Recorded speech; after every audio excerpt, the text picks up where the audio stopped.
Good morning student. आज आपको समास पढ़ाएंगे। कक्षा 9 विषय हिंदी प्रकरण समास। समास को हमने पहले पढ़ा चुका है। आज इसके बारे में रिवीजन करेंगे, पुनरावृत्ति करेंगे। समास किसे कहते हैं, समास का शाब्दिक अर्थ क्या है और समास के कितने प्रकार हैं। समास का शाब्दिक अर्थ है संक्षेप।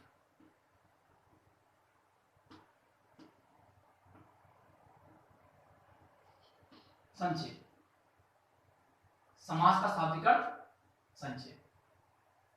समास का शाब्दिक अर्थ संक्षेप, सम्मिलन, सम्मिश्रण। समास को आप सम दन आस, सम का मतलब पाश और आस का मतलब रहना, जो पास पास रहते हैं, पास पास रहना। दो या दो से अधिक शब्दों के मेल से जो एक नया शब्द बनता है उसे समास कहते हैं। दो या दो से अधिक शब्दों के मेल से जो एक नया शब्द बनता है उसे समास कहते हैं। इस समास की परिभाषा है। समास का शाब्दिक अर्थ संक्षेप, सम्मिलन, सम्मिश्रण। समास के कितने प्रकार हैं इससे पहले आपको मैं थोड़ा सा बता दूं। समस्त पद, समस्त पद, समस्त पद,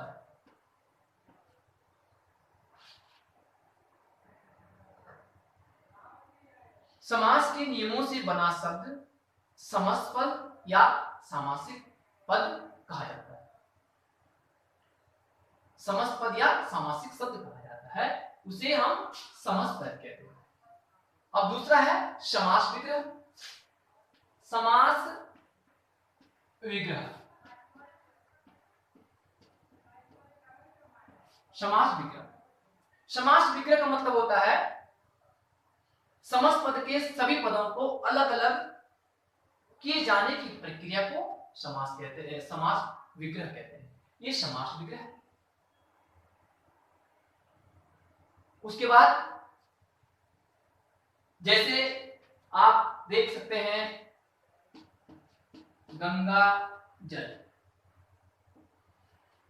गंगा जल, गंगा जल, ये हो गया आपका समस्त पद। उसको अलग अलग करने की प्रक्रिया गंगा,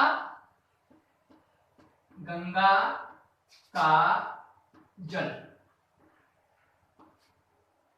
गंगा का जल, ये हो गया आपका विग्रह। ये विग्रह हो गया और ये आपका जो है ये हो गया आपका समस्त पद। तो इतना आपके समझ में आ गया। समस्त पद और समास विग्रह, ऐसे सामासिक पद भी कहते हैं। ठीक है, इसलिए हम शब्द यहाँ पे इसलिए कहते हैं जब क्या हो जाता है, जब शब्द वाक्य के अंदर प्रयुक्त हो जाता है तो उसे पद का नाम देते हैं। इसलिए समास में दो पद होते हैं। समास में दो पद, पहला पद, पहला पद और दूसरा पद, दूसरा पद। इसको हम कहते हैं पूर्व पद और इसे कहते हैं उत्तर पद, उत्तर पद। ये आप ध्यान रखेंगे, समास में दो पद होते हैं। अब जो आगे हम पढ़ेंगे समास के प्रकार। समास के कितने प्रकार हैं। समास के 6 प्रकार हैं। किसी किसी किताब में आपको 4 प्रकार मिलेंगे, वो कैसे बताएंगे आपको। समास के 6 प्रकार। पहला समास है अव्ययी भाव, अव्ययी भाव समास।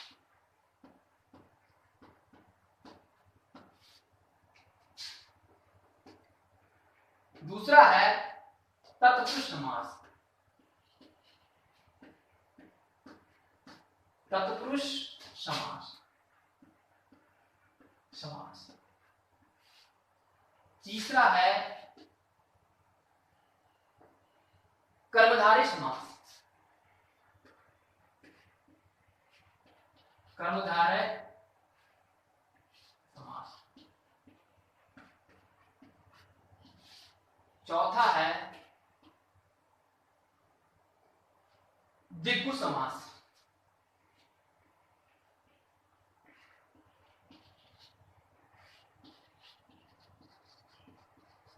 द्विगु समास। पांचवा है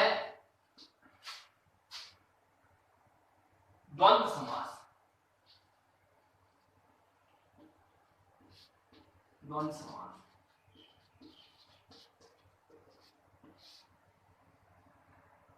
छठा है बहुव्रीहि समास,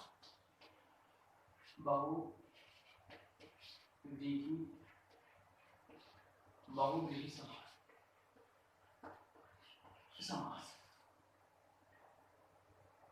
अव्ययभाव समास, तत्पुरुष समास, कर्मधारय समास, द्विगु समास, द्वंद्व समास और बहुव्रीहि समास। ये हमारे 6 प्रकार के समास में। अब इसे हम क्रमशः जानेंगे। अव्ययभाव समास, अव्ययभाव समास वैसे अव्यय, अव्यय का मतलब अविकारी, अविकारी का मतलब जो परिवर्तन नहीं होता, लिंग वचन कारक के कारण जो कोई परिवर्तन नहीं होता, उसमें कोई परिवर्तन उसे अव्यय कहते हैं। अव्ययभाव समास में पहला पद, अव्ययभाव समास में पहला पद प्रधान होता है। अव्ययभाव समास में क्या होता है? अव्ययभाव समास में पहला पद या पूर्व पद प्रधान हो उसे अव्ययभाव समास कहते हैं। अव्ययभाव समास में पहला पद प्रधान होता है या पूर्व पद प्रधान होता है, उसे अव्ययभाव समास कहते हैं। जैसे आप लिखते हैं प्रतिदिन, हम लिखेंगे प्रतिदिन, प्रतिदिन। ये मैंने पहले बताया आपको क्या है, समस्त पद है, ये समस्त पद है, प्रतिदिन समस्त पद। अब हम इसे विग्रह करेंगे तो विग्रह करके दो पद होते हैं, एक होता है पूर्व पद और दूसरा उत्तर पद। अब इसे हम जो है लिखेंगे पूर्व पद में, पूर्व पद हो जाएगा प्रति और उत्तर पद हो जाएगा, उत्तर पद हो जाएगा दिन। यानी कि इसमें क्या है, इसमें पहला पद प्रधान, अव्ययभाव समास में पहला पद प्रधान होता है, ये आपका अव्ययभाव समास हो गया, क्योंकि समास में दो पद होते हैं, उत्तर क्या हो गया। अब जो आपका दूसरा समास है वो है तत्पुरुष समास। तत्पुरुष समास,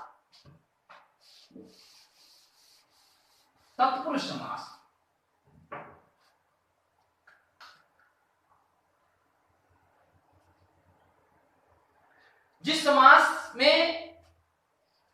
जिस समास का उत्तर पद प्रधान होता है, तत्पुरुष समास है जिस समास का उत्तर पद प्रधान हो उसे तत्पुरुष समास कहते हैं। इसमें क्या होता है, इसमें कारक चिन्हों का लोप हो जाता है, इसमें हम कारक चिन्हों का लोप इसमें